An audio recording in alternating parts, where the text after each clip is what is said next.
मुख्यमंत्री योगी आदित्यनाथ की कुछ तस्वीरें आपको दिखाते हैं और इन खबरों से ही सार निकालेंगे कि मुख्यमंत्री योगी आदित्यनाथ ने क्या क्या किया और क्या क्या इन खबरों के मायने हैं। कांवड़ से लेकर के दिल्ली तक सीएम योगी आदित्यनाथ का आज का एक कार्यक्रम रहा। कांवड़ियों पर पुष्प वर्षा एक तरफ जहां मुख्यमंत्री योगी आदित्यनाथ ने की, वहीं दूसरी तरफ गाजियाबाद के एक मंदिर में जाकर के पूजा अर्चना भी की। और दिल्ली में इसके बाद नेताओं से मिले, यानी कि जेपी नड्डा और अमित शाह से योगी आदित्यनाथ की मुलाकात हुई। इस मुलाकात के क्या मायने हैं ये भी जानने की कोशिश करेंगे। और कांवड़ यात्रा जिस पर उत्तर प्रदेश से लेकर उत्तराखंड तक लगातार विवाद चल रहा है, कई जगहों पर मारपीट की तस्वीरें सामने आ रही हैं। खुद मुख्यमंत्री योगी आदित्यनाथ के कांवड़ यात्रा को लेकर के कुछ बयान सामने आए जिसमें वो ये कहते हुए नजर आए कि ये एक मीडिया ट्रायल कांवड़ियों का चल रहा है, या फिर यूं भी कह सकते हैं कि जानबूझकर कांवड़ियों को बदनाम करने की कोशिश की जा रही है। इसी बीच मुख्यमंत्री योगी आदित्यनाथ ने आज कांवड़ियों के ऊपर पुष्प वर्षा की। कुछ दिन पहले हमने देखा कि उत्तराखंड के मुख्यमंत्री पुष्कर सिंह धामी ने भी कांवड़ियों के ऊपर पुष्प वर्षा करवाई, उनके पैरों को धुला और उसके बाद पूरा कार्यक्रम रहा। तो उत्तर प्रदेश के मुख्यमंत्री योगी आदित्यनाथ रविवार को मेरठ पहुंचे और कांवड़ियों पर पुष्प वर्षा की, जो आप तस्वीरों में भी इस समय देख रहे हैं। सीएम योगी ने साफ तौर पर कहा कि कांवड़ यात्रा के दौरान हुड़दंग मचाने वालों और तोड़फोड़ करने वालों को बख्शा नहीं जाएगा। इसके अलावा आपको यह भी बता दें कि सीसीटीवी के माध्यम से उन्हें चिन्हित कर कार्रवाई की जाएगी। योगी आदित्यनाथ का कहना है कानून को हाथ में लेने वालों को कानून को हाथ में लेने का हक किसी को नहीं है, यह भी योगी आदित्यनाथ ने कहा। मोदीपुरम की शोभित यूनिवर्सिटी में सीएम योगी का हेलीकॉप्टर उतरा था। वहां से दुल्हेड़ा चौकी के पास लगे स्टेज से सीएम ने कांवड़ियों पर पुष्प वर्षा की। स्टेज पर राज्यसभा के सांसद डॉक्टर लक्ष्मीकांत वाजपेयी, राज्य मंत्री डॉक्टर सुमेंद्र तोमर, निवर्तमान दर्जा प्राप्त मंत्री पंडित सुनील भाराला, कैंट विधायक अमित अग्रवाल समेत अन्य भाजपा के नेता मौजूद रहे। पूर्व विधायक संगीत सोम को रोका गया। इस दौरान मुख्यमंत्री योगी आदित्यनाथ के मेरठ आगमन पर सुरक्षा के कड़े इंतजाम किए गए। शोभित यूनिवर्सिटी में सीएम योगी के हेलीकॉप्टर के उतरने का कार्यक्रम था। शोभित विश्वविद्यालय के बाहर पूर्व विधायक संगीत सोम को रोक दिया गया। संगीत सोम अपनी गाड़ी से अंदर जाने के लिए अड़ गए, लेकिन पुलिस और प्रशासनिक अधिकारियों ने उन्हें अंदर जाने नहीं दिया। यह सीएम योगी आदित्यनाथ का कार्यक्रम था जहां पर उन्होंने पुष्प वर्षा की। इसके अलावा जो बाकी तस्वीरें हमने आपको दिखाई, मंदिर में वो गाजियाबाद पहुंचे, पूजा अर्चना की। उसके बाद दिल्ली की तस्वीरें, सबसे ज्यादा महत्वपूर्ण ये तस्वीरें हैं जहां पर बीजेपी के राष्ट्रीय अध्यक्ष जेपी नड्डा से मुलाकात की और गृह मंत्री अमित शाह से भी उन्होंने मुलाकात की। तो इन मुलाकातों के मायने ये निकाले जा रहे हैं कि आने वाले समय में हो सकता है कि उत्तर प्रदेश की कैबिनेट में कोई रिशफल किया जाए, कोई फेरबदल किया जाए। उसको लेकर के ये बैठकें काफी महत्वपूर्ण है। और इसके साथ ही उत्तर प्रदेश में 2027 में होने वाले विधानसभा चुनाव को लेकर के भी ये बैठकें काफी महत्वपूर्ण रहने वाली हैं। सीधे रुख करेंगे इस समय समृद्ध मिश्रा का। हमारे संवाददाता न्यूज रूम से हमारे साथ लाइव जुड़ चुके हैं। समृद्ध, ये योगी आदित्यनाथ की तस्वीरें जो आज सामने आई हैं, एक तरफ वो पुष्प वर्षा करते हुए कांवड़ी के ऊपर नजर आए, दूसरी तरफ हमने तस्वीरें देखी कि पूजा अर्चना भी उन्होंने की। लेकिन जो तीसरी तस्वीरें थी, काफी इंपॉर्टेंट तस्वीरें थी, जहां पर वो अमित शाह और जेपी नड्डा से मुलाकात करने पहुंचे। तो कुल मिलाकर के हम देखें, पहले कांवड़ की बात कर लेते हैं। एक तरफ कांवड़ को लेकर के विवाद लगातार गहराता चला गया। योगी आदित्यनाथ के भी बयान सामने आए जहां पर उन्होंने कहा कि कांवड़ी को लेकर मीडिया ट्रायल एक तरीके से देश भर में चल रहा है, उसको जानबूझकर बदनाम करने की कोशिश की जा रही है। आज वो पुष्प वर्षा करते हुए नजर आए, जबकि एक के बाद एक हम देख रहे तस्वीरें भी लगातार सामने आ रही है कांवड़ियों की हंगामा करते हुए, मारपीट करते हुए। जी दिग्विजय, बिल्कुल देखिए, अगर मैं आपको बताऊं कि आज कैसा कार्यक्रम रहा पूरे दिन मुख्यमंत्री योगी आदित्यनाथ का, तो देखिए उन्होंने शुरुआत करी सबसे पहले गाजियाबाद के रुद्रेश्वरनाथ मंदिर से, जहां वो सुबह 10 बजे पहुंचे। परिसर में तकरीबन देखिए 25 मिनट के आसपास हो रहा है, पूजा अर्चना उन्होंने की वहां पे, और उसी के बाद मंत्रोच्चारण के साथ उन्होंने वहां जलाभिषेक जलाभिषेक किया भगवान शंकर का। उसी के बाद देखिए वहां पर देखिए कांवड़ मेले का भी जो है शुभारंभ वहां हुआ है, जो कि आप हुआ है। साथ ही आप ये देखिए, मान के चलिए कि जो उस पूरे परिसर में जो सुविधाएं सरकार की ओर से दी गई हैं और जो चीजें वहां पर हैं, उनका भी उन्होंने कहीं ना कहीं जायजा जो है लिया। इसके बाद देखिए वहां अधिकारियों से मीट करने के बाद पुलिस लाइन से फिर वो सीधे रवाना होते हैं अपने अगले पड़ाव के लिए, जो कि मेरठ है। मेरठ में सबसे बड़ी चीज इनकी जो थी वो थी देखिए वर्षा करना। कहीं ना कहीं जो कांवड़िए आ रहे हैं कि सावन का महीना चल रहा है, ऐसे में अब देखिए कहीं ना कहीं एक पीक जो है वो देखने को मिल रहा है, जहां भारी संख्या में जो है अब कांवड़िए आ रहे हैं। ऐसे में मेरठ मुजफ्फरनगर मार्ग जो है वहां पर मुख्यमंत्री की ओर से देखिए पुष्प वर्षा की गई। और साथ ही आपको बताते चलूं मैं, देखिए वहां पर उन्होंने कहीं ना कहीं एक संदेश जो है वो ये दिया है कि देखिए जो लोग यहाँ बदनाम करने की कोशिश कर रहे हैं कांवड़ियों को, वो सही चीज नहीं है। उनके ऊपर कहीं ना कहीं देखिए उचित कार्रवाई की जाएगी, जो कांवड़ियों के देश में उग्रवादी होने का जो ये प्रयास कर रहे हैं। लेकिन देखिए पिछले दिनों जैसे कि अभी आपने भी जिक्र किया, देखिए कि जैसी खबरें निकल के सामने आई, तस्वीरें निकल के सामने आई हैं, जहां पर कहीं ना कहीं तोड़-फोड़ की खबरें, मारपीट की खबरें, उग्रवादी होने की जो चीजें थी वो सामने आई। कहीं ढाबे संचालकों को मारा गया, कहीं बस तोड़ी गई। तो इन सब चीजों को लेकर देखिए मुख्यमंत्री ने साफ तौर पर पहले तो ये कहा कि कहीं ना कहीं देखिए बदनाम करने की जो कोशिश है वो की जा रही है कांवड़ियों को। लेकिन उन्होंने साथ में ये भी कहा कि देखिए कांवड़ियों के भेष में छुप कर जो इस तरीके के काम कर रहे हैं उनको भी कहीं ना कहीं बख्शा नहीं जाएगा। यही देखिए, क्योंकि कांवड़ का महीना जो है अब चल रहा है और सावन जो है वो भी चल रहा है, ऐसे में मेला जो है कि भारी संख्या में श्रद्धालु आ रहे हैं, जैसे मैंने भी आपको बताया। ऐसे में एक संदेश और साथ ही ये भी दिखाया गया है कि देखिए हम किस तरीके से सम्मान देते हैं, और साथ ही जितने कांवड़िए यहाँ आ रहे हैं उनको ये भी संदेश दिया गया है कि देखिए आप जो है घबराइए मत जब तक मुख्यमंत्री योगी आदित्यनाथ की सरकार है, क्योंकि हम उन सब के ऊपर कार्रवाई करेंगे जो भेष बदल कर कहीं ना कहीं सनातन को बदनाम करने की कोशिश कर रहे हैं। ये मुख्यमंत्री ने संदेश किसी न किसी तरीके से दिया। वहीं रही बात है कि जब ये संदेश देने की कोशिश की गई है योगी आदित्यनाथ की तरफ से, और क्योंकि इसके बाद हमने तस्वीरें देखी, 3 तस्वीरें उनकी थी। एक तो कांवड़ियों पर उन्होंने पुष्प वर्षा की, उसके बाद वो गाजियाबाद में मंदिर में पूजा अर्चना करते हुए नजर आ, लेकिन जो तीसरी तस्वीरें थी काफी इंपॉर्टेंट मानी जा रही है समृद्ध, जो उन्होंने जेपी नड्डा से मुलाकात की, अमित शाह से मुलाकात की। तो इस मुलाकात के मायने क्या निकाले जाए? कहा जा रहा है कि हो सकता है कि कैबिनेट में फेरबदल उत्तर प्रदेश में हो। अगर फेरबदल होता है तो ऐसे में जो पार्टी के सीनियर लीडर है, खासतौर पर अमित शाह, जेपी नड्डा, नरेंद्र मोदी, 3 जो मेन लीडर माने जाते हैं बीजेपी में, इसको लेकर के क्या कुछ अपडेट्स है, और क्या ऐसी संभावनाएं हैं कि कैबिनेट में फेरबदल हो सकता है, या फिर 2027 में विधानसभा का चुनाव होना है? बहुत रेयर होता है जब योगी आदित्यनाथ जाते हैं सीनियर लीडर से मुलाकात करते हैं, तो इस मुलाकात के मायने क्या कुछ निकाले जा रहे हैं?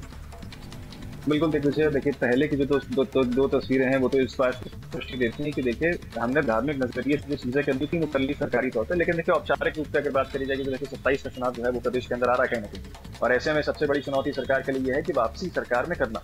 क्योंकि योगी आदित्यनाथ देखिए ऐसे थे, जब 2017 में पहली बार आए थे तो कहीं ना कहीं एक उनके जो छवि थी फायर ब्रांड वाली, उसको कहीं ना कहीं लोगों ने फिर से विश्वास जताते हुए 2022 में फिर से चुनाव में वोट उन्हीं के पक्ष में किया था। अब 27 में चुनाव आ रहा है, समय कम रह गया, तो ऐसे में अटकलें जो हैं वो ये लगाई जा रही है कि देखिए आने वाले समय में किस तरीके से रणनीति बनाई जा सकती है, उसको लेकर जो है मुख्यमंत्री की ओर से ये बैठक कही गई है, जहां सबसे पहले मुख्यमंत्री ने जो अध्यक्ष हैं बीजेपी के जेपी नड्डा, उनसे मुलाकात की, साथ ही जो गृह मंत्री अमित शाह उनसे भी मुलाकात की। साथ ही आपको बताते चलें खबरें निकल के सामने ये भी आ रही है कि उन्होंने प्रधानमंत्री मोदी से भी मुलाकात की है। ऐसे में 27 का चुनाव तो है, लेकिन साथ ही कुछ खबरें ये भी हैं कि देखिए विस्तार जो है वो किया जा सकता है, और मंत्रिमंडल जो है उसमें कुछ फेरबदल देखने को मिल सकती है। जो खबरें निकल के सामने आ रही है उसी को लेकर कहीं ना कहीं चर्चा संभव बताई जा रही है, क्योंकि देखिए फैसला क्या लेना है ये आलाकमान से तय होगा, और आलाकमान किसके नाम के आगे मोहर लगाता है ये खैर आने वाला समय बताएगा, और किस तरीके से किसको नई पदवी दी जाती है, किसके हाथ से कोई चीज छीनी जाती है, ये देखने वाली बात होगी। वाली बात होगी कि किससे छीना जाता है पद और किसको दिया जाता है, क्योंकि कैबिनेट में भी फेरबदल होने की संभावना है। बहुत बहुत शुक्रिया समृद्ध इस पूरी जानकारी के लिए। तो समृद्ध मिश्रा न्यूज रूम से लाइव हमारे साथ जुड़े हुए थे, जो बता रहे थे उत्तर प्रदेश में योगी आदित्यनाथ की जो आज तस्वीरें आई, अलग अलग तस्वीरें हमने देखी जिसमें वो मुलाकात करते हुए नजर आए, जेपी नड्डा से, अमित शाह से, प्रधानमंत्री से उनकी मुलाकात की खबरें हैं। इसके अलावा कांवड़ियों के ऊपर पुष्प वर्षा उन्होंने की। लेकिन क्या उत्तर प्रदेश की कैबिनेट में कोई फेरबदल होने वाला? अगर होने वाला तो कितनी जल्दी ये फेरबदल होगा, और इस मुलाकात के क्या कुछ मायने हैं, किसको दायित्व दिए जा सकते हैं, किससे लिए जा सकते हैं, इन तमाम पहलुओं पर हो सकता है कि चर्चा हुई हो, या फिर उत्तर प्रदेश से जुड़ी हुई तमाम योजनाओं को लेकर के चर्चाएं हुई हो। तो योगी आदित्यनाथ का एक कार्यक्रम था। अब अगली खबर की तरफ बढ़ते हैं। बैठक, आज सर्वदलीय बैठक हुई, क्योंकि संसद का मानसून सत्र कल से शुरू होने वाला है। कल यानी कि 21 जुलाई से संसद का मानसून सत्र शुरू होने वाला है। इससे पहले केंद्र सरकार ने सभी पार्टियों की बैठक यानी कि ऑल पार्टी मीटिंग बुलाई। संसद का आगामी सत्र 21 जुलाई 2025 से 21 अगस्त 2025 तक चलेगा।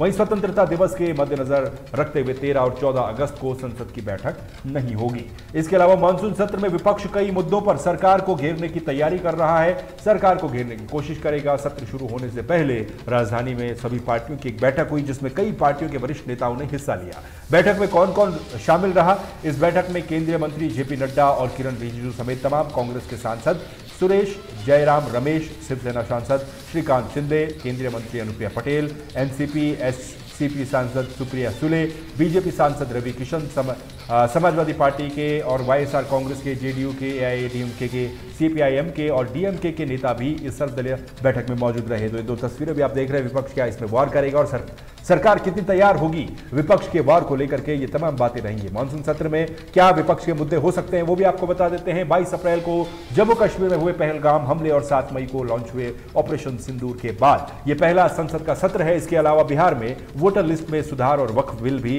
बड़ा मुद्दा बन सकता है। विपक्ष इन सभी मुद्दों को लेकर के सदन के पटल पर उठाने की योजना बना रहा है। आम आदमी पार्टी के नेता संजय सिंह के अनुसार ऑल पार्टी मीटिंग में बिहार की मतदाता सूची में स्पेशल इंटेंसिव रिवीजन यानी कि SIR और अमेरिकी राष्ट्रपति डोनाल्ड ट्रंप के द्वारा सीज फायर के दावों पर सवाल उठाए गए हैं। मानसून सत्र के अहम बिल क्या हो सकते हैं? मानसून सत्र के दौरान केंद्र सरकार कई बड़े बिल पेश कर सकती है।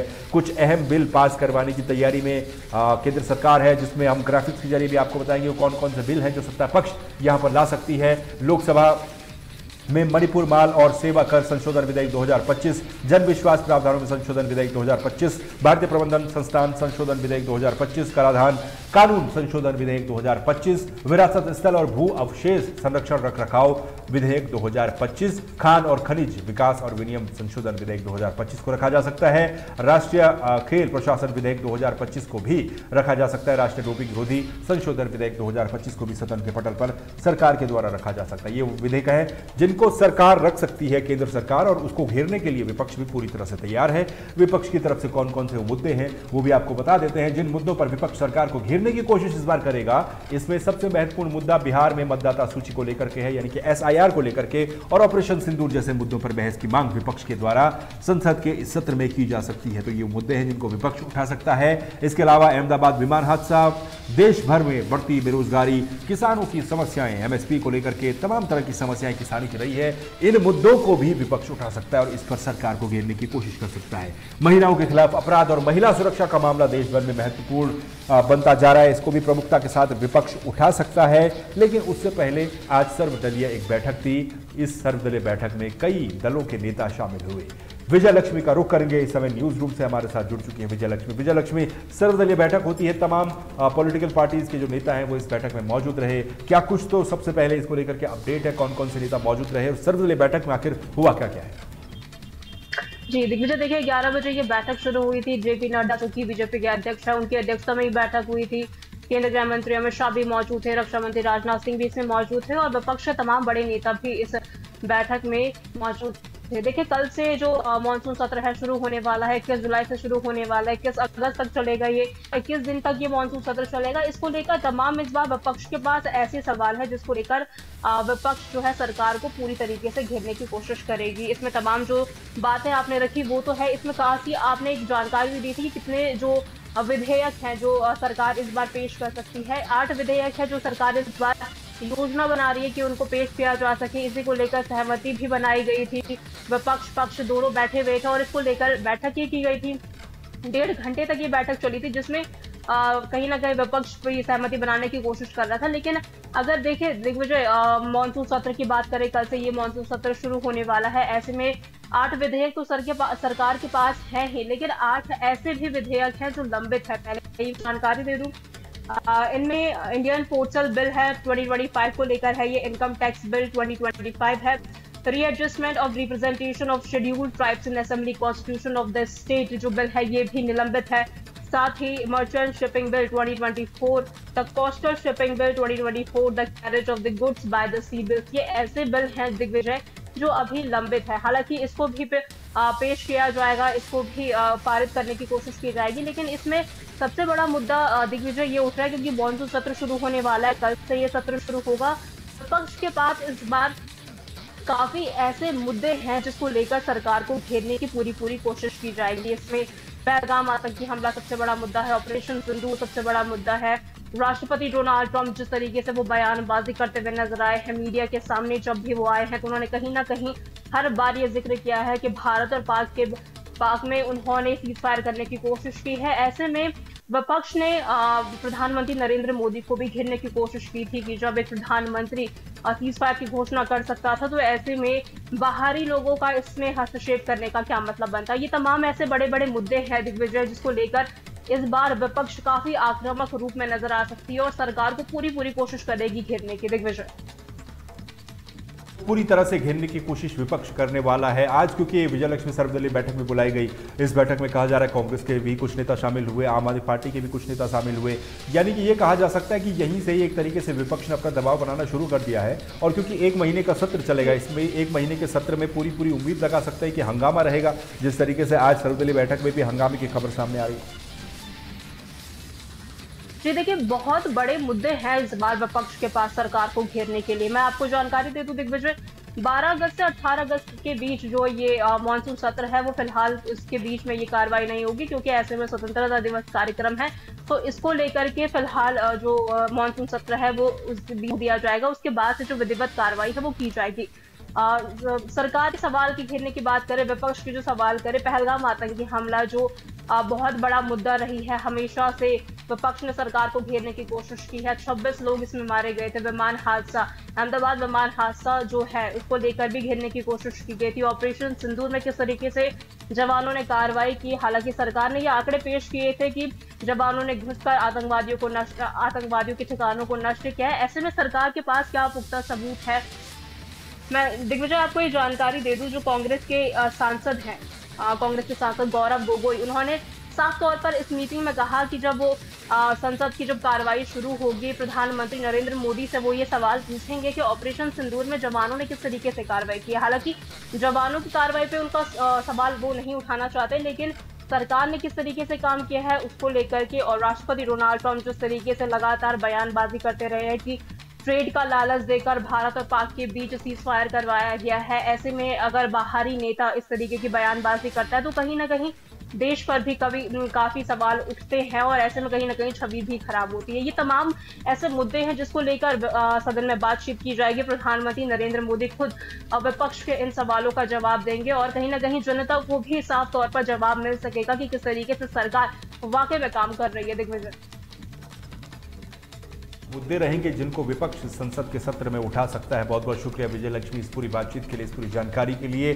तो संसद का मानसून सत्र शुरू होने वाला है, लेकिन मानसून सत्र से पहले एक सर्वदलीय बैठक का आयोजन किया गया। इस सर्वदलीय बैठक में कई तरह के मुद्दों पर बातचीत हुई, चर्चा हुई। पूरी की पूरी संभावना यह है कि कांग्रेस आने वाले इस मानसून सत्र में 1 महीने तक सरकार को घेरने की पूरी कोशिश करेगी, चाहे वो पहलगाम आतंकी हमला रहा हो, ऑपरेशन सिंदूर रहा हो, डोनाल्ड ट्रंप की मध्यस्थता रही हो, या फिर कोई दूसरा मुद्दा रहा हो, अहमदाबाद विमान हादसे से लेकर के महंगाई, बेरोजगारी और भ्रष्टाचार। हर मुद्दे पर विपक्ष सरकार को घेरने की कोशिश करने वाला है आने वाले मानसून के सत्र को लेकर के। बड़ी खबर में फिलहाल के लिए बस इतना ही। बाकी खबरों के लिए आप लगातार बने रहिए तहलका डिजिटल के साथ। मुझे दीजिए इजाजत। नमस्कार।